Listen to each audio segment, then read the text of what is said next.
आता संमेलनातल्या वादाची बातमी आहे। साहित्य संमेलनात प्रकाशित करण्यात आलेल्या स्मरणिकेत नथुराम गोडसेचा उल्लेख असल्यानं नव्या वादाला तोंड फुटलं। या घटनेचे राजकीय पडसादही उमटले। राष्ट्रवादी काँग्रेसनं संमेलनस्थळी निदर्शनं केली। दरम्यान आयोजन समितीनं माफी मागून वादावर पडदा टाकण्याचा प्रयत्न केला।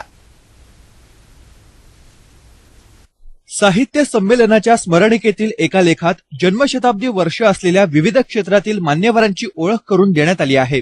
त्यात नथुराम गोडसेचाही उल्लेख होता।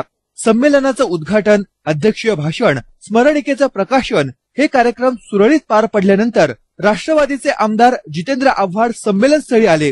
त्यांनी आयोजकांचा निषेध करून स्मरणिकेच्या प्रती जाळल्यात। गांधीजींची हत्या करणाऱ्याचं उदात्तीकरण केल्याबद्दल त्यांनी आयोजकांना जाब विचारला। भ्रमभेद करून, बुद्धिभेद करून त्यांच्या मनामध्ये नथुरामाविषयी आदर निर्माण करण्यासाठी एक नालायक प्रयत्न ज्यांनी केलेला आहे।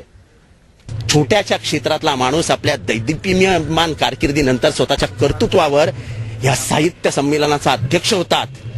नेमकं त्यांच्याच वेळेस व्हायचा म्हणजे डाव बंदूक कोणाच्या खांद्यावर होता? कांबळे साहेबांच्या। करणार कोण? फाटक आणि उत्तर द्यायचं कांबळेंनी। शेम शेम शेम। आयोजन समितीनं तातडीनं माफी मागत वाद शमवण्याचा प्रयत्न केला। ही गोष्ट नजरचुकीने झाल्याचं सांगून स्मरणिकेतून गोडसेचा उल्लेख वगळण्याची आणि नव्या स्मरणिका वितरित करण्याची तयारी दर्शवली।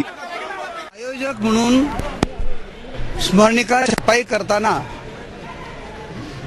संपादक मंडळाची नजरचूक झालेली आहे। आम्ही स्मरणिकेतील हे वाक्य निश्चित वगळणार आहोत। लगेचच या ठिकाणी मंडपाच्या परिसरात झालेल्या प्रकाराबद्दल आम्ही दिलगिरी व्यक्त करून ज्या प्रती वितरित झाल्या त्यांनी त्या आमच्याकडे परत कराव्यात। गेल्या काही दिवसांपासून विविध कारणांनी गाजणाऱ्या या संमेलनाला या निमित्तानं आणखी एका वादाचं गालबोट लागलंय। खुद्द संमेलनाध्यक्षांनी या घटनेचा निषेध केलाय। स्मरणिकेतला गोडसेचा उल्लेख अनावधानानं आला होता की तो जाणीवपूर्वक केला होता हे मात्र संशोधनाअंतीच स्पष्ट होईल। आपली मुंबई, ठाणे। महानगरातल्या इतरही महत्त्वाच्या घडामोडींसह आपली मुंबईत पुन्हा भेटूया अल्पशा विश्रांतीनंतर।